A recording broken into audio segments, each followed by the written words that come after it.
They thought she was just a quiet girl cleaning up after class. But when the football team cornered her in the gym, one kick shattered more than their pride.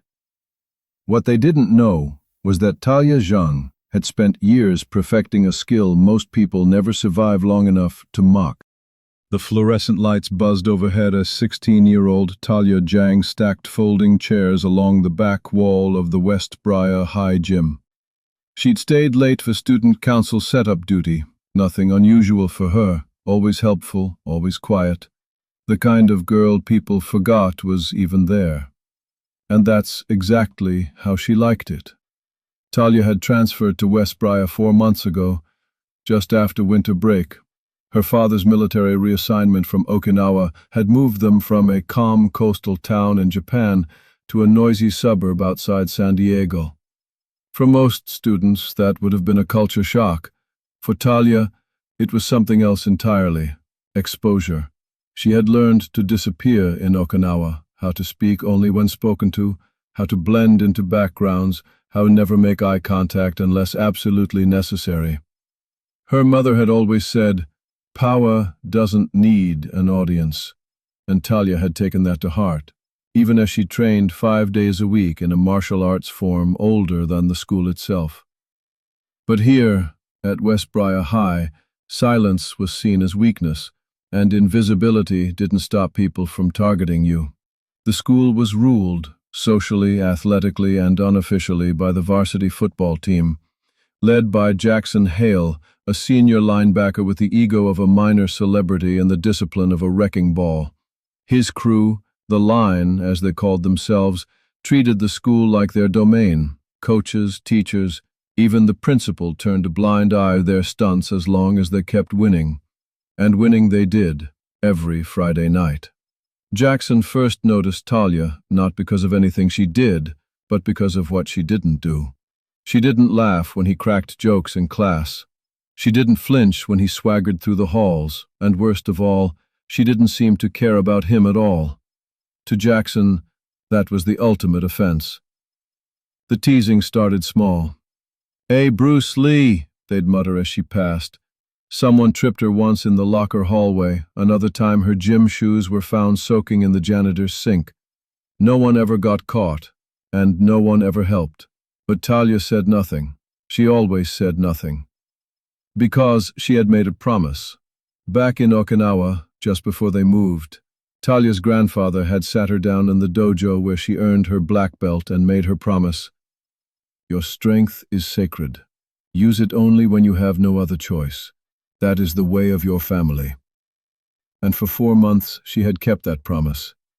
But some people, like Jackson Hale and his crew, don't understand restraint, and they were about to find out what happens when you back a disciplined fighter into a corner and leave her no other way out. The day it happened didn't start out any different. A late bell, a math quiz, a cafeteria lunch Talia didn't bother to eat. She was used to being invisible, her earbuds in, her hood up, her books held close to her chest like armor. But something was different in the way people looked at her that morning, like they were expecting something, like they knew something she didn't. She caught whispers behind her in the hallway, quick glances, smirks.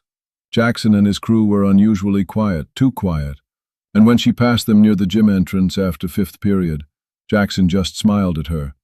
Not the usual arrogant grin, a planning smile, the kind predators wear when they've already dug the pit and just need you to step into it. By 6th period, Talia knew something was coming. It wasn't instinct, it was training. Her instructors back in Okinawa had taught her to read the atmosphere of a room like most people read weather. And the air that day? Heavy, off, charged. She asked to use the restroom 15 minutes before the bell and took the long way back, circling past the gym. The doors were cracked open.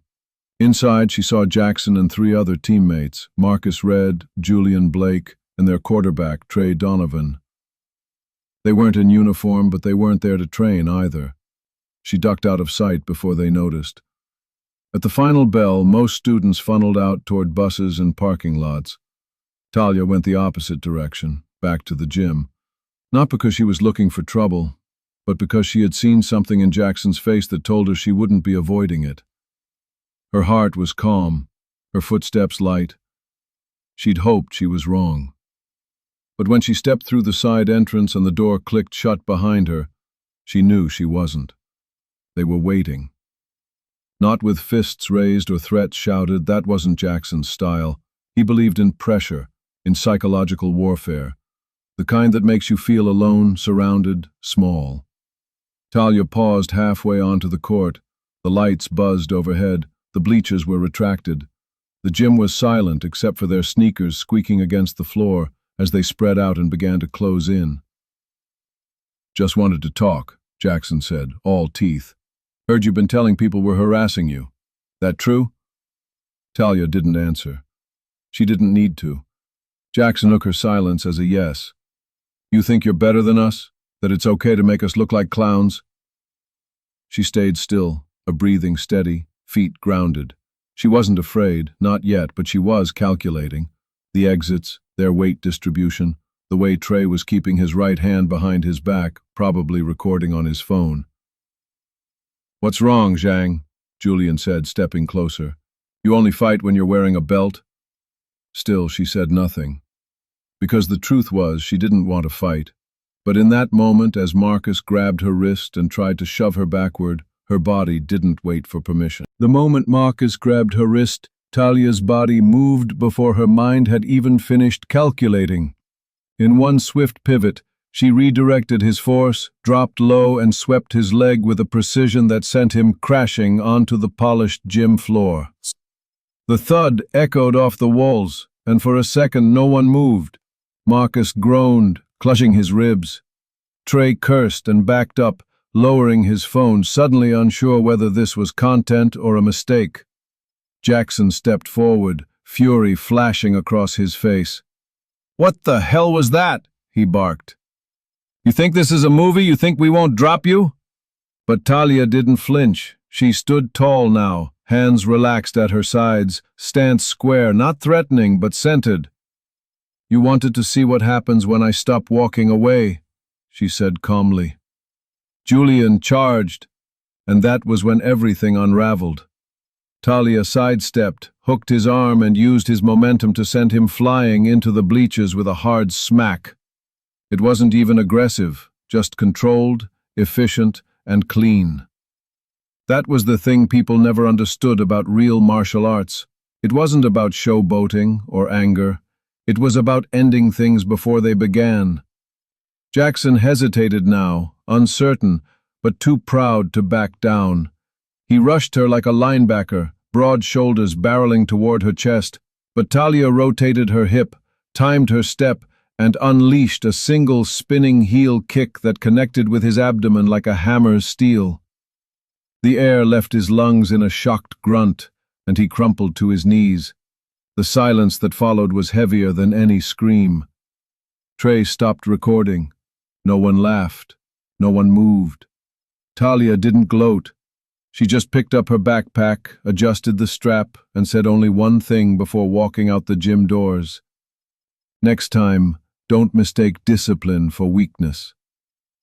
News traveled faster than wildfire. By the time Talia walked across the campus quad, dozens of students had already seen Trey's video, though the footage mysteriously stopped right before Jackson hit the floor.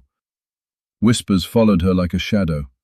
Some students stared in awe, others in disbelief, and a few looked away entirely, as if realizing they'd been complicit in the silence that let things get this far. By second period the next day, the narrative had already started to twist. "She snapped," some said. "Went full ninja," others joked. But the worst came from Jackson's crew, limping and bruised, but louder than ever online. They called her a threat, a psycho, unstable. Trey's edited clip was reposted out of context, making it look like Talia had ambushed them for no reason. Comments flooded in, half impressed, half horrified. Rumors spread that she'd been expelled, that she'd broken bones, that she'd been trained by assassins. Talia didn't correct any of it. She just went to class, sat in her usual seat, and ignored the stares. But inside, she felt the storm building. It wasn't regret. It was something else. like watching a slow-motion collision she could no longer swerve away from, and when she passed the principal's office during lunch and saw Jackson's parents inside, red-faced and loud, she knew the real battle hadn't even begun yet. That afternoon, Talia was called to the main office. The secretary didn't make eye contact. The air inside the principal's suite felt thick, part heated tension, part politics. Principal Reeves sat stiffly behind his desk, lips pursed, while Jackson, his father, and the assistant football coach loomed to the side. "There's been a serious allegation," Reeves began, folding his hands as if trying to hold something in. Jackson sat with an ice pack against his ribs, playing the victim with practiced ease. "She assaulted 3 students," his father barked. "In a school gym, no provocation, no justification." Talia sat motionless. Reeves looked at her like she was a loaded weapon, not a student. "We've seen the video," he continued. "But unfortunately, it cuts off before any clear context is shown." Talia realized then just how neatly they were boxing her in. There were no cameras in the gym, no adult witnesses, just a biased, cropped clip and a boy with bruises pretending he'd been hunted. "I didn't start it," she said quietly. "But I ended it." Jackson smirked. The coach cleared his throat. "With all due respect," he said, "this school has an image to protect. We can't have students who pose a danger to others, especially not our athletes." The room tilted. The message was clear. They wanted her gone. Not because she was wrong, but because she made the wrong people look weak. "You'll be placed on immediate suspension pending a formal review," Reeves announced, "until we can determine the facts." Talia stood slowly. Her voice didn't rise, but her words struck like a blade. "You're not looking for facts, you're looking for someone to blame for embarrassing your golden boy." And without another word, she walked out of the office and into a world already deciding who she was without ever asking. Suspension wasn't the worst part. It was the silence. The silence from teachers who knew she was a good student but said nothing, from classmates who had seen the bullying and now pretended they hadn't, from the few she thought might speak up but chose safety over truth. Talia stayed home, pacing her room like it was a cell. The walls felt tighter every hour, and the edges of her self-control frayed with each new online post twisting the story further. A local sports blog ran a headline, "Star linebacker injured in mysterious gym altercation." The comments were ruthless, speculating about her mental health, her background, her supposed rage. Even her silence was used against her. But Talia didn't retaliate. She trained, not out of anger, but to remember who she was before this place tried to strip it away. She flowed through kata in the backyard, barefoot in the grass, the motions grounding her like breathwork in a storm. Her grandfather's words echoed in her mind. "Discipline is not hiding. It is waiting for the right moment to move." And when her phone buzzed with a message from an unknown number, "Watch this before they delete it," she opened the link and saw it. The full gym video, unedited. The takedowns, the kick, the boys circling her. Everything. Someone had leaked the truth. And for the first time in days, Talia felt the momentum shift. The video spread like fire through dry brush. Within hours it was everywhere. Text threads, school forums, even TikTok. And this time there was no mistaking what had happened. The footage showed the football players closing in, the first shove, the grab, and then the clean, controlled way Talia responded, not with aggression, but precision. No fists thrown in rage, no brutality, just defense, real, necessary defense. The internet flipped. The same people who had mocked her now flipped sides. She handled it like a pro. They had it coming. That kick was art. A local martial arts instructor posted a breakdown of her moves, calling them textbook restraint. The comments began to shift from fear to admiration, and then outrage, not at her, but at the administration. Why was she suspended? Why weren't they? Students started tagging Principal Reeves in protest posts. Someone created a petition to lift her suspension. It got 1,200 signatures by sunset. Even teachers began quietly sharing the truth. Meanwhile, Jackson's crew went radio silent. The image they'd worked so hard to build, untouchable, dominant, invincible, had cracked, and people could see through it now. But Talia wasn't celebrating. She hadn't asked to become a symbol. She hadn't asked for any of this. All she had ever wanted was to train, to learn, to stay out of trouble. And now she stood at the center of a storm she hadn't started, knowing the next move wasn't about clearing her name. It was about deciding who she would be when everyone finally saw her. 2 days later, Talia was called back to campus, not for a disciplinary hearing, but for what Principal Reeves called a re-evaluation. The tone was different this time, stiff, careful. The district superintendent was present, along with a school board representative, and their words tiptoed like people walking barefoot across broken glass. "We regret the initial conclusions," Reeves said, avoiding eye contact, "and we recognize there was new context." They offered to reinstate her immediately, clear her record, and even suggested she consider rejoining student leadership activities to show unity. Talia listened without blinking. They weren't apologizing because they believed her. They were apologizing because the truth had gone viral, and the court of public opinion had already made its ruling. She agreed to return, but on her terms. "I'm not interested in pretending nothing happened," she said. "If you want me back, we talk about what led to this." And that was how, 1 week later, Talia stood in front of the entire student body in a special assembly, invited ironically by the same administration that had tried to bury her. She wasn't there to boast. She didn't name names. She just told the truth. About the difference between power and intimidation. About discipline and dignity. About what it feels like to be cornered, not just physically but socially, by silence, by complicity, by systems designed to protect the wrong people. And when she finished, there wasn't a sound in the gym but the echo of her last sentence. "Control doesn't make you weak, it makes you unstoppable." In the weeks that followed, everything shifted. Not overnight and not perfectly, but undeniably. Jackson Hale was benched for the rest of the season pending an investigation, and the phrase locker room culture suddenly became a topic teachers were no longer allowed to ignore. Talia didn't walk the halls with swagger. She walked the same way she always had. Head steady, steps quiet. But now students moved aside, not out of fear but respect. People who had never spoken to her before nodded when she passed. A few even apologized, sincerely.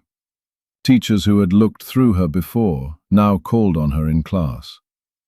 And while the administration scrambled to rebuild its image, students started taking their own initiative. A group of girls from the track team asked Talia to help them start a self-defense club.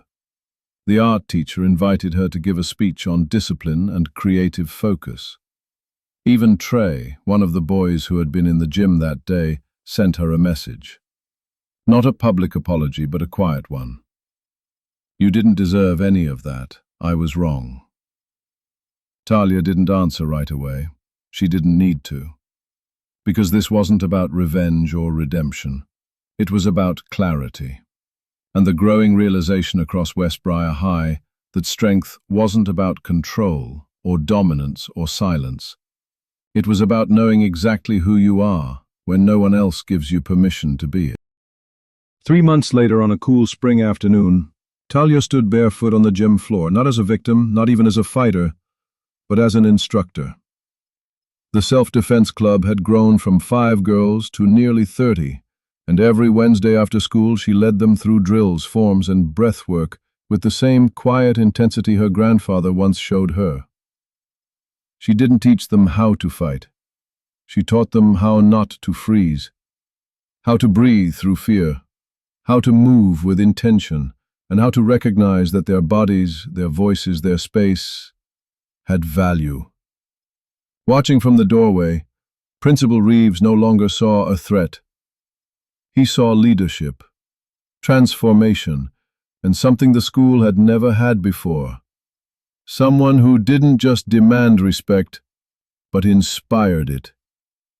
Talia still didn't seek the spotlight. She still sat at her usual desk, ate her lunch outside, and answered only when she had something to say, but everything was different now.